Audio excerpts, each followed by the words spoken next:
Hola, estamos aquí en el consultorio 3 de neuroterapia en Gabriel Mancera 1057 y con gusto les vamos a dar seguimiento a 10 preguntas que nos han hecho a través de las redes sociales muchos papás y queremos contestarlas por este medio y darles más asertividad hacia sus inquietudes.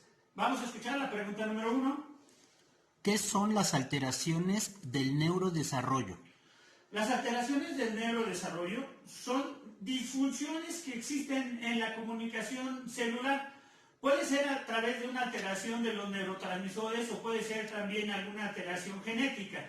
En algunos de los casos puede ser, por ejemplo, con el síndrome de Down, la trisomía 21 regular, que se investiga a través de un cariotipo para identificar qué tipo de cromosoma está afectado. Entonces, este tipo de alteraciones debemos de identificarla también con estudios clínicos, entre ellos, como mencioné hace un ratito, el cariotipo, la tomografía axial computarizada, la resonancia magnética para el caso de las torpezas motoras, así como también los potenciales evocados para ver qué tipo de alteraciones presentan. Puede ser en lenguaje, en interacción, en comunicación, en desarrollo neuromotor o en aprendizaje. Tenemos varios tests aquí en el consultorio que también les damos seguimientos, entre ellos está el visoespacial de Frosty, EVAE de desorden de atención deficiente, pruebas psicométricas, así como también ENI, el manual de neuropsicología infantil. ¿Por qué se han incrementado los casos de niños con autismo? Esa pregunta es muy interesante. Actualmente en el mundo se han incrementado un 43.2% de niños con autismo y tienen considerado que para el 2025 el 50% de la población infantil y juvenil tendrán autismo. Esto se debe a la alimentación y la genética que ha favorecido este tipo de situaciones en el entorno. De hecho, hemos subido informaciones a nuestras redes sociales acerca de los transgénicos que entran al organismo de las mujeres sobre todo y afectan significativamente el óptimo desempeño o el óptimo desarrollo del bebé en las zonas límbicas. De hecho, en Brasil hicieron una investigación y el 50% de los hombres a los que les hicieron esa investigación presentaban residuos de glifosato. Entonces, se han incrementado, como mencioné, este tipo de alteraciones por la alimentación en gran parte y por la genética. ¿Cómo podemos distinguir si nuestros hijos tienen alguna alteración? Recordemos que los niños pasan por fases sensibles. Las fases sensibles es el punto adecuado en donde debemos de enseñarles diferentes tipos de actividades para que tenga un óptimo desempeño de las conexiones neuronales y madurez neurológica como tal. Madurez neurológica estamos hablando de que pueda desarrollar las actividades en tiempo y forma. Por ejemplo, un niño que no gateó y a los 4 años es un niño que no puede escribir bien, que no puede interactuar, que no reconoce el lugar en donde se ubica, es una alteración precisamente en las zonas del hipotálamo y del hipocampo que tiene que ver con el reconocimiento del lugar del entorno y del seguimiento de instrucciones. Entonces, como mencioné, es muy importante dar seguimiento en tiempo y forma a cada una de las actividades que deben de desarrollar los niños en edades tempranas o de lo contrario se convertirán en un futuro en alteraciones significativas.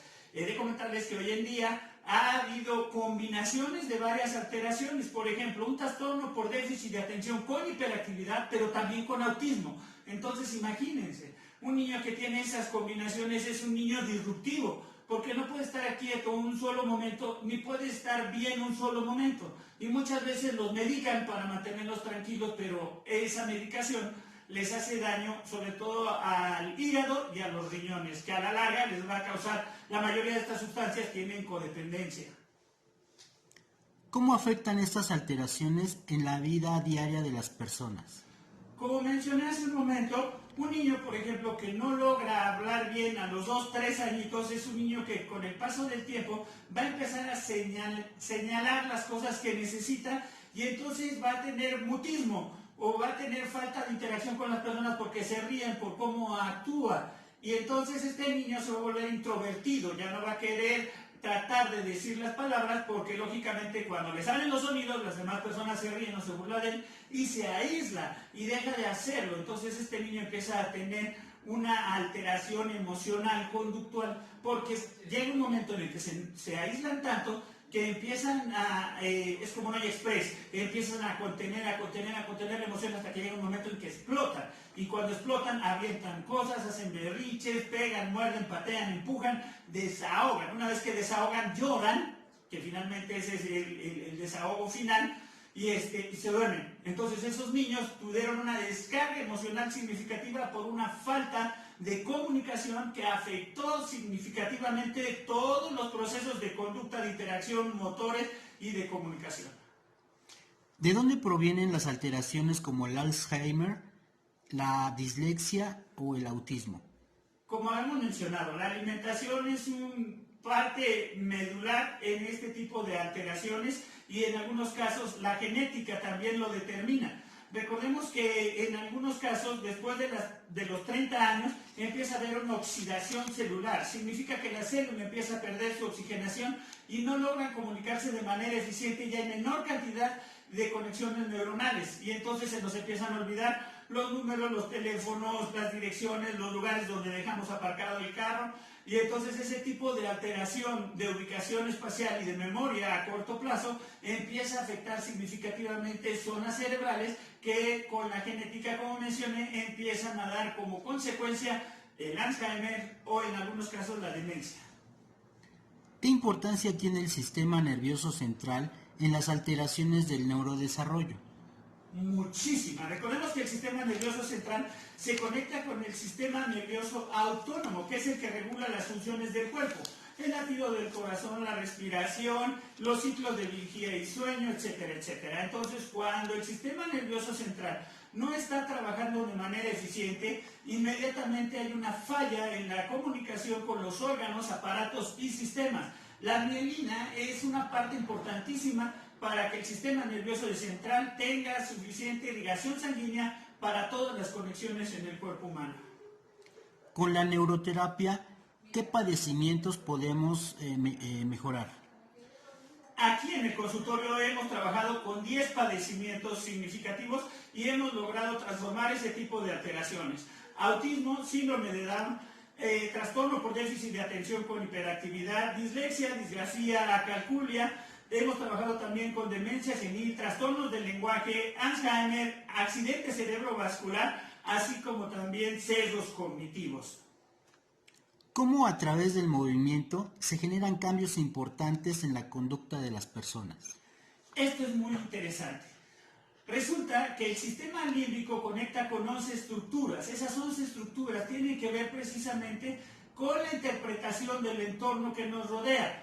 Entonces, cuando nosotros logramos irrigar mayor flujo sanguíneo a través de la célula sanguínea transformada en neurona hacia los pares craneales, inmediatamente llega hacia el sistema límbico, que es el que ayuda a irrigar mayor cantidad de neurotransmisores que ya van cargados con potasio, sodio, fósforo, calcio, que ayudan precisamente a la transformación de las conductas no deseadas hacia momentos de bienestar, placer y logro.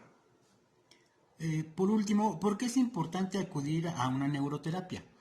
Es muy importante acudir a neuroterapia cuando ustedes detecten que su hijo no está desarrollando de manera eficiente algunas de las habilidades que le corresponden. Como mencioné, los niños de entre 4 o 5 añitos ya empiezan a tener el dibujo dirigido y empiezan a realizar combinaciones de trazos. En este caso, los triángulos con círculos, cuadrados con rectángulos, y empiezan a dibujar ya trenes, payasitos, helados, y entonces esa combinación de las formas y figuras les va dando a ellos una mayor capacidad para lograr manifestar de forma eficiente el trazo como tal y la grafía. Y entonces a través de la escritura rítmica, que nosotros aquí en el consultorio lo trabajamos de manera muy eficiente, ya hemos subido varios videos al respecto, logramos que los niños escriban y lean entre los 5 y los 6 añitos, para que a los 7 años ellos ya puedan desarrollar de manera eficiente y con seguridad un lenguaje y comunicación asertiva, así como también una escritura